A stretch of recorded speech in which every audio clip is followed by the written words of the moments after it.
Ողջույն իմ շատ սիրելի հետևորդներ, ձեզ հետ կրկին Արմենը իր խոհանոցում։ Այսօր եկեք միասին պատրաստենք շատ համեղ եւ նուրբ գաթա, բայց մինչեւ գաթային անցնելը թույլ տվեք ձեզ շնորհակալություն հայտնել, անչափ շնորհակալ եմ այս ժամանակահատվածում ինձ հետ գտնվելու համար, ինձ աջակցելու համար։ Եվ սիրելիներս, մինչև կանցնենք մեր խմորի պատրաստմանը, ես կուզեմ անդրադառնամ նախորդ տեսահոլովակին, որը բուրըն արձագանք ստացավ, որի համար շնորհակալ եմ եւ դրական եւ բացասական կարծիքների համար իհարկե։ Ինչքան մարդ, այդքան կարծիք։ Ով չի դիտել իմ հաղորդումը, նախորդ հաղորդումը, հիշեցնեմ, որ ես պատրաստում եի բյուրեկ, պանրով եւ մսով բյուրեկ։ Եվ շատ կարծիքներ եղան, որ դա թուրքական բառ է, դա թուրքական ուտեստ է։ Ես ուզում եմ ասել, որ դա թուրքական չենք կարող միանշանակ ասել, որ դա թուրքական բառ է կամ թուրքական ուտեստ է, քանի որ այդ ուտեստը, ինչպես բյուրեկը, ասենք ծածիկին, փախլավան, այդ ուտեստները ինչպես պատրաստվում է Թուրքիայում, այնպես է Լիբանանում, Հունաստանում եւ այլ երկրներում։ Անձամբ ես այս բաղադրատոմսերը վերցրել եմ լիբանական խոհանոցից, քանի որ նախկինում աշխատում է այնտեղ։ Իսկ շերտավոր բյուրեկը դա կարծում եմ բյուրեկի հետ չեք դուք սյու բյուրեկի հետ եք, որը սինի մեջ պատրաստվում է փռի մեջ։ Դե ինչ, այսքանով սահմանափակվենք եւ անցնենք մեր խմորի պատրաստմանը։ Շնորհակալություն։ Շատ քաղցրակեր չեմ, այդ իսկ պատճառով հիմնականում պատրաստում եմ աղի ուտեստներ, բայց ինչ խոսք գաթա սիրում եմ։ Այս բաղադրատոմսը տվել է ամուսնուս քույրը, մեզ համար գաթայր պատրաստել բերել ու սիրահարվեցի, որոշեցի, որ ես ինքս պետքա պատրաստեմ ու պետք է անպայման ձեզ էլ բաղադրատոմսը ցույց տամ, դուք էլ պատրաստեք։ Ուրեմն այստեղ ունենք ալյուր, մածուն եւ թթվասեր խառնած, ունենք վանիլին, սոդա, աղ, ձու եւ կարագ։ Արդեն նախապես ես անցկացրել եմ մաղով ալյուրը, ալյուրին կխառնենք 4 բաղադրիչները, վանիլին, 1 պտղունց աղ,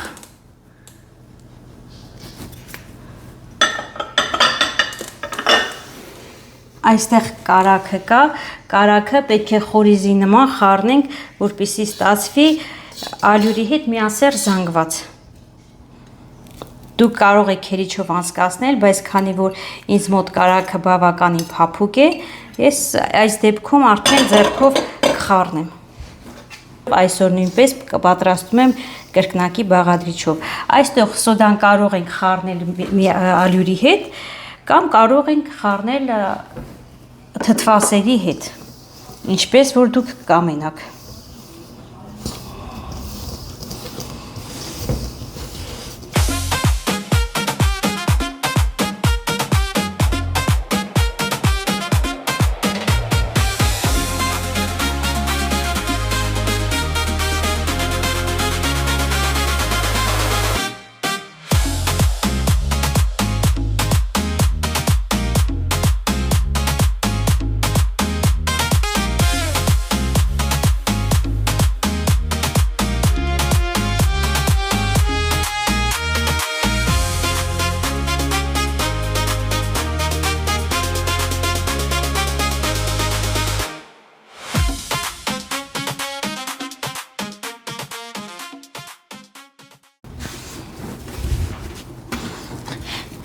Մեզ մոտ ստացվում է շատ փափուկ, անչափ փափուկ եւ հավեսով խմորա ստացվում մեզ մոտ։ Այս խմորը կբաժանենք 4 գնդի եւ կթողենք հանգստանա 15-ից 20 րոպե։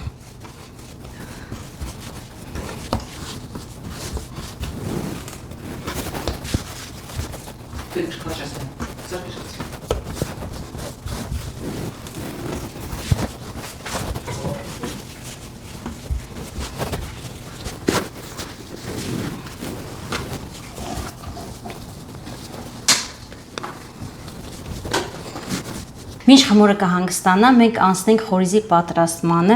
Մեզ այստեղ անհրաժեշտ է ալյուր, ալյուրը կխառնենք շաքարավազի հետ,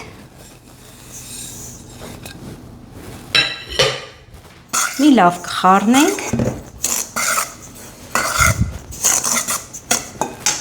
Վանիլին կավելացնենք։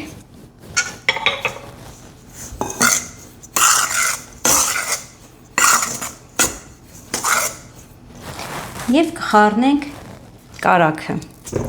Սիրելիներս, խորիզի հետ վերջում ես կխառնեմ նաև պոպոկ, ընկույզ։ Դուք կարող եք խառնել, կարող եք ավելացնել, կարող եք չավելացնել, ըստ ցանկության, ըստ ճաշակի, բայց ընկույզով շատ ավելի համեղ է ստացվում։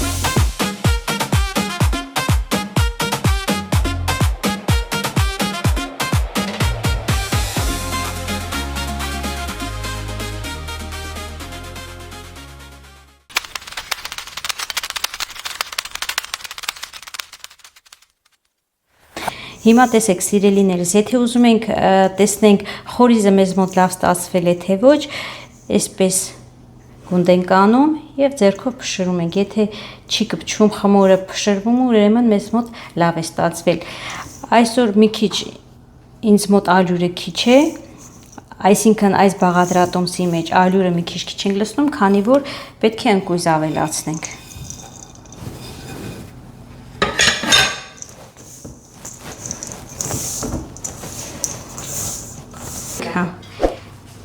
Սիրելիներս, մինչ մենք կլցոնենք գաթան խորիզով, այդ ընթացքում վառենք վառարանը, մինչև տաքանա 170-ից 200 աստիճանի տակ ենք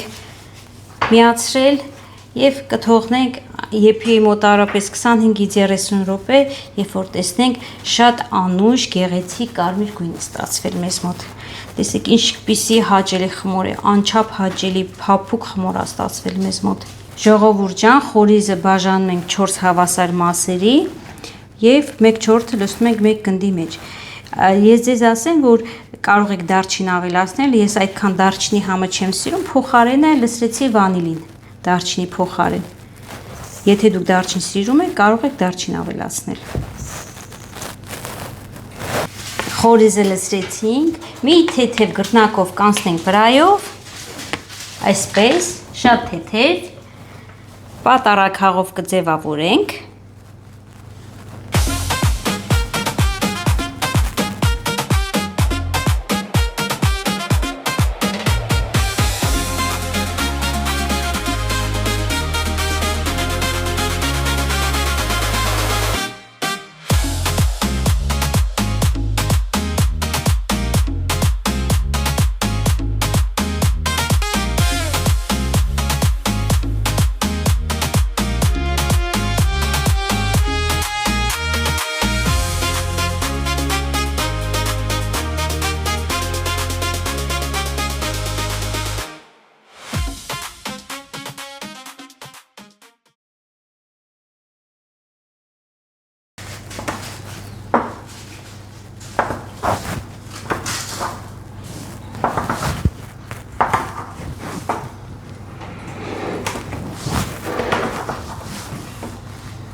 Ոնց եմ սիրում խմորով աշխատել,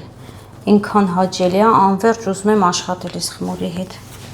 շատ փափուկ և հաճելի խմոր է ստացվել։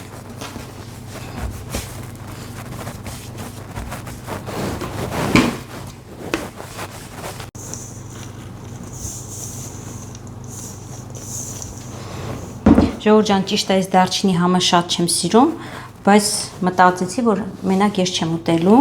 հյուրասիրելու եմ, ուտելու են նաև ընտանիքիս անդամները, ինչու ոչ մի քիչ դարչին կցանեմ, որպեսզի համը ավելի արտահայտիչ լինի։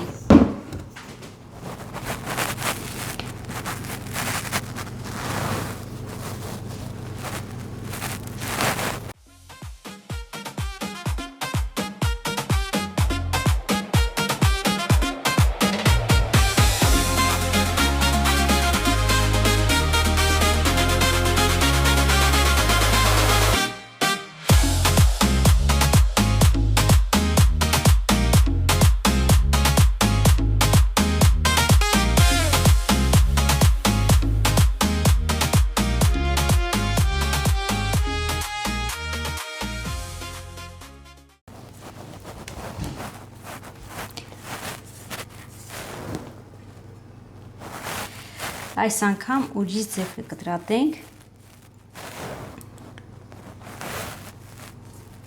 որպեսզի տարբերվի։ Ալյուր ուտենք մի քիչ, մեկ հատ այստեղից, մեկ հատ այս կողմից։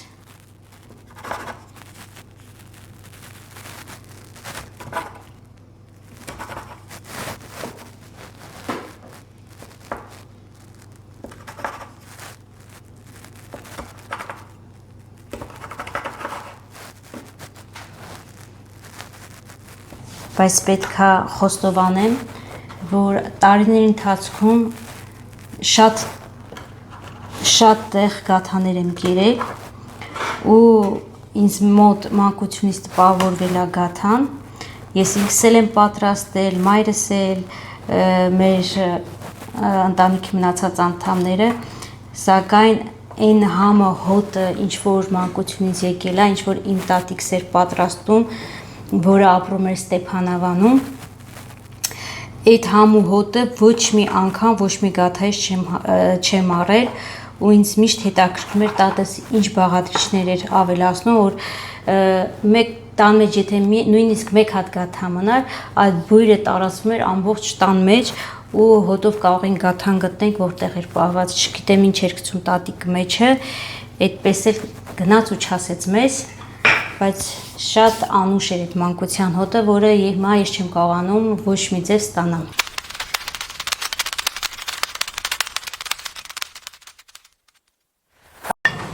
Վերջում էլ կգցենք մաքուր անարատ մեղր ու կստացվի ընտիրություն։ Ժողովուրդ ջան, չեք պատկերացնի, թե ինչպես է բույրը տարածվել ամբողջ տնով մեկ։ Շատ կրեմ չկա մեջը։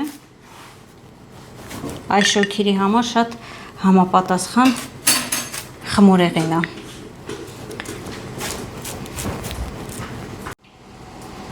Ժողովուրդ ջան, ես չեմ համբերում ինչև սառի, որովհետև շատ արտակարգ հոտ ընկել է ամբողջ տնով մեկ։ Այս ինչ փափուկ խմոր ա եղել, շատ համովաստացվել, ինքներդ փորձեք եւ կհամոզվեք։ Սիրելիներս, իսկ վերջում կրկին ուզում եմ շնորհակալությունս հայտնել ինձ հետ մնալու համար, ինձ աջակցելու համար։ Եթե չեք հասցրել բաժանորդագրվել Արնի էջին, բաժանորդագրվեք, լայքեք եւ կիսվեք ձեր ընկերների հետ։ Շնորհակալություն։